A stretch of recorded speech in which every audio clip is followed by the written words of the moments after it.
Jadi sama sekali nggak ada kaitan antara lemah tidaknya seseorang sama hak seseorang untuk mengedukasi, selama yang diedukasi adalah ilmu yang benar dan tidak ngawur. Ya, hai guys, welcome back to Fix of Fitness. Hari ini gue mau bahas interaksi antara GBPP dan Stefansnik alias Dr. Nicholas Suhendra. Ya, jadi di beberapa pagi ini gue dapat DM dari Gary Python 182. Kenapa gue nggak sensor namanya? Karena ini akun palsu, jadi nggak perlu gue sensor. Apa yang mau disensor? Nggak ada nama, nggak ada foto. Ya, jadi nggak perlu gue sensor. Namanya Gary Python 182. Kalau mau lacak sendiri akun utamanya siapa, silahkan lacak. Biar tahu siapa yang suka nggak begini. Oke, jadi kenapa gue mau ngerespon dulu? Pertama, interaksi di story yang bisa ditonton secara publik. Kalau misalnya interaksi GBPP dan Stefansnik ada dari DM, gue nggak peduli. Ya, ngata-ngata yang gue di belakang seperti apa, gue nggak masalah. Yang penting nggak secara publik ngata-ngatain gue. Dan masalah yang dipermasalahkan adalah 99%, ya mungkin nggak pas 99% lah. Pokoknya intinya mayoritas dari followers Fix of Fitness pasti nge-follow akun Instagramnya Stefansnik. Nah, tapi followersnya Stefansnik cuman sedikit banget yang follow Fix of Fitness. Ya, jadi dengan Stefansnik dan GBPP berinteraksi di story secara publik, berarti mayoritas penonton gue kan pasti membaca postingan tersebut juga. Jadi gue ngerasa gue perlu membuat respon ini biar tidak ada kesalahpahaman. Ya, jadi langsung aja gue mulai dulu dari screenshot pertama yang dikirim. Pertama kan Stefansniknya ngebalas kurang kerjaan curl kata netizen. Emang ada salah satu komentar di kolom komen YouTube di video yang gue nge-review. Gerakan tersebut emang ada salah satu komentar yang bilang gue menamakan gerakan ini kurang kerjaan bicep curl. Kalau nggak salah namanya Seven Sign atau apa deh. Nanti gue coba lihat lagi. Gue screenshot masukin sini. Ya. Nah, terus screenshot kedua. Naik beban di metode curlnya Dok Nico, yang kalau kata netizen nggak ada kerjaan atau kurang berfaedah. Kalau menurut saya mungkin Anda yang lemah dan kebanyakan mikir sebelum nyoba. Oke, ini ada dua kata atau kalimat yang gue tidak setuju, meskipun gue tahu ini pendapat pribadi. Ya, setiap orang kan pasti punya pendapat pribadi. Pendapat A berbeda dengan pendapat B berbeda dengan pendapat C. Intinya selisih pendapat pasti normal ya, namanya manusia pasti punya pendapat sendiri-sendiri. Tapi di sini gue ada dua kata yang gue nggak setuju, yaitu dari kata lemah dan kebanyakan mikir sebelum nyoba. Jadi gue mulai dulu dari kenapa gue nggak setuju dengan menggunakan kata lemah. Oke, jadi nggak ada kaitan antara lemah dan hak seseorang untuk mengedukasi. Ya, gue ambil contoh dari luar negeri, dua tokoh paling populer. Pertama, Dr. Aaron Hurst dari Scott University. Kalian pasti tahu, followernya udah 1 juta lebih. Dan Jeff Cavalier dari Athlenex. Ya. Pertanyaan pertama, apakah kedua tokoh tersebut punya strength dan massa otot yang wow dalam artian yang segila atlet-atlet papan atas? Yang enggak. Ya. Pertanyaan kedua, apakah kedua tokoh tersebut bisa membantu subscriber, follower atau penonton mereka ataupun atlet-atlet yang menonton video mereka menjadi lebih sehat, lebih kuat, lebih berotot dan improve secara performance dengan menonton video mereka? Ya, tentu iya. Oke, jadi sama sekali nggak ada kaitan antara lemah tidaknya seseorang sama hak seseorang untuk mengedukasi, selama yang diedukasi adalah ilmu yang benar dan tidak ngawur. Ya, ini juga jadi alasan kenapa dunia fitness Indonesia hancur lebur. Kenapa? Banyak sekali di Indonesia itu orang ototnya gede, tapi nggak ada pengetahuan dasarnya. Yaitu namanya melahirkan mitos-mitos bro science. Bro science adalah konsep-konsep yang dianut oleh bodybuilder badan besar, tapi mungkin kurang paham dengan prinsip-prinsip dasar. Ya, jadi pemula-pemula awam yang kurang ngerti otomatis bakal dengerin orang badannya gede. Tapi nggak semuanya orang badan gede itu ngomongnya bener. Ya.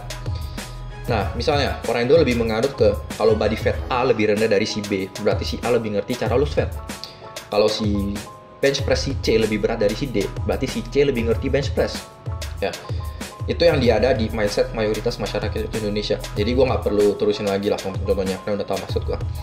Jadi tentu kalau nggak bandingin strength gue dan GBPP, jelas GBPP menang. Tapi ini nggak berarti gue nggak punya hak untuk mengedukasi orang, dan nggak berarti semua yang gue ngomongin bakal salah. Ya. Apalagi video yang gue post adalah post yang berdasarkan fakta dan berdasarkan teori-teori yang memang benar adanya. Ya. Anda boleh cross check sendiri sama orang yang paham kalau GBPP nggak paham sama video yang sebelumnya gue post. Gue sama sekali nggak melahirkan konsep dari antah berantah. Gue sama sekali nggak melahirkan rumus fisika yang nggak ada, tiba-tiba gue lahirin sendiri. Pada video tersebut gue juga udah menggunakan bahasa sesimpel mungkin agar mayoritas masyarakat bisa paham. Tapi mungkin GBPP juga masih belum paham. Di kesempatan ini gue juga mau menyinggung bedanya atlet dan coach. Ya. Goal dari atlet adalah untuk berprestasi. Ya, berprestasi dalam arti memenangi kejuaraan di cabang olahraga manapun tempat atlet tersebut berkompetisi. Ya. Sedangkan goal dari coach adalah membantu atlet untuk mencapai goal mereka, yaitu untuk berprestasi. Ya, contoh, Liu Shaoqun, atlet Olimpik weightlifting dari China yang super terkenal. Ya, terkenal dengan strength-nya yang gila. Ya. Apakah coachnya Liu Shaoqun, Yuche, sekuat Liu Shaoqun? Ya enggak. Tapi apakah seorang coach dari Liu Shaoqun yang bernama Yuche ini berhasil memaksimalkan potensi dari Liu Shaoqun? Ya iya. Ya, Phil Heath, Mr. Olympia 7 kali. Apakah coachnya Phil Heath, Hani Rambut, ototnya segede Phil Heath? Ya enggak. Tapi apakah Hani Rambut berhasil memaksimalkan atau membantu Phil Heath untuk memenangi Mr. Olympia? Ya iya. Jadi pesan saya untuk GBPP terkait statement lemah ini ada dua. Pertama, maksud Anda di sini adalah menyerang saya, tapi kenyataannya Anda bukan lagi menyerang saya. Nah, karena saya sama sekali tidak merasa terserang karena udah kebal. Tapi Anda menyerang semua orang di muka bumi ini, termasuk fitness influencer lain yang secara strength-nya di bawah Anda. Semua diserang dengan kalimat lemah tersebut. Kedua, kalau Anda ngejudge kredibilitas seseorang atas dasar strength, berarti di dunia ini cuma boleh ada satu orang yang ngajarin bench press, yaitu orang paling kuat bench press. Semua orang di bawah dia nggak punya hak untuk ngajarin bench press. Kedua, cuma satu orang yang boleh ngajarin squat, sama juga orang paling kuat squat di dunia. Yang di bawah dia semua nggak boleh ngajarin squat. Dan seterusnya. Apakah masuk akal? Enggak. Terus, kata kedua yaitu kebanyakan mikir. Kenapa gue punya masalah dengan statement ini? Ada dua statement yang mungkin kalian pernah dengar. Pertama, pikir matang-matang dulu sebelum eksekusi. Kedua, eksekusi dulu aja, gak usah mikir kebanyakan. Oke. Kedua statement ini ada skenario yang tepat untuk masing-masing statement. Misalnya, skenario yang tepat untuk pikir matang-matang dulu sebelum eksekusi adalah misalnya kalian mau buka misalnya toko kafe ya. Harus survei lokasi dulu kan, apakah lokasinya cocok buat buka kafe. Terus dihitung modal yang diperluin kira-kira berapa, biaya pegawai, terus sewa per bulannya berapa, semua udah dipertimbangkan dulu baru dieksekusi. Ya. Nah, skenario yang tepat untuk eksekusi dulu aja, nggak usah kebanyakan mikir. Contohnya, video YouTube pertama gue kan editingnya bener-bener hancur. Kalau misalnya ada follower dari subscribe YouTube gue lama-lama, video pertama gue bener-bener hancur ya. Tapi tetap gue upload ke YouTube meskipun gue tahu ini bener-bener hancur ya. Dan improve dari waktu ke waktu berdasarkan masukan dari subscriber dan teman-teman gue. Ya. Nah, kita tanya, kalau untuk gerakan barbell curl ini lebih cocok statement yang mana? Pikir dulu baru action atau action dulu baru pikir? Gue kan udah memberikan alasan gue kenapa tidak setuju dengan gerakan tersebut berdasarkan fakta yang ada. Ya, nah pas itu kan gue ngebahas tentang stabilitas yang kurang. Ya, stabilitas yang kurang akan menghambat kontraksi maksimal juga. Kalau gue kalian hypertrophy, ya kontraksi nggak maksimal ya udah otomatis udah nggak tercapai. Ya, jadi gue memberikan alasan berdasarkan fakta yang ada, bukan mengada-ngada sesuatu yang nggak ada. Jadi kalau ada orang yang memilih untuk eksperimen aja dulu dah, ribet mikir. Ya silakan aja, itu hak Anda ngelakuin gerakan tersebut sama gak ngelakuin gak ada untung ruginya buat gua. Ya, paling ya Anda sebulan kemudian baru sadar kalau yang gua omongin benar. Oh iya memang benar, kalau ngelakuin dengan posisi seperti ini memang gak stabil. Ya, meskipun di dalam hati tetap bakal maki-maki gua, tapi gua bodo amat. Gua bukan mau menjadi sosok orang yang paling disukai orang. Gua mau menjadi sosok orang yang ngomong secara terang-terangan. Ya, ngomong apa adanya. Meskipun gua tahu belak-belakan akan bikin haters gua nambah berkali-kali lipat. Dan bikin channel gue juga berkembangnya makin lambat.